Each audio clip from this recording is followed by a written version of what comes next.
વડોદરા શહેરમાં 7,000 કરતાં વધુ હરિભક્તોએ મતદાન કરવા શપથ ગ્રહણ કર્યા હતા. આ પ્રસંગે મંદિરના સાધુ સંતો પણ જોડાયા હતા અને હરિભક્તોને શપથ ગ્રહણ કરાવ્યા હતા. વડોદરાના અટલાદરાના BAPS શ્રી સ્વામિનારાયણ મંદિરે પ્રભુ શ્રીરામની જન્મ જયંતિ તથા ભગવાન સ્વામિનારાયણના 243માં પ્રાગટ્ય દિવસે સભા યોજાઈ હતી. આ સભામાં પૂજ્ય સંતોના માર્ગદર્શન હેઠળ 7,000 કરતાં વધુ હરિભક્તોએ આગામી લોકસભાની ચૂંટણીમાં મતદાન અવશ્ય કરીશું અને કરાવીશું તે બાબતના શપથ ગ્રહણ કર્યા હતા.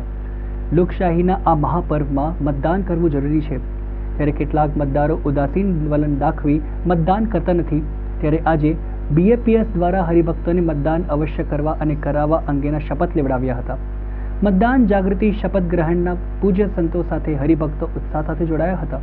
ધર્મમાં શ્રદ્ધા જ્યાં રહેલી છે, જ્યાં ટ્રેડિશન કલ્ચર મેન્ટેન થાય છે, એવા લોકોને આપણે દેશની સેવામાં જોડીએ આપણા મત દ્વારા, જેથી દેશનું ભવિષ્ય ખૂબ સુંદર, ખૂબ ઉજ્જવળ અને ખૂબ મજબૂત રહે.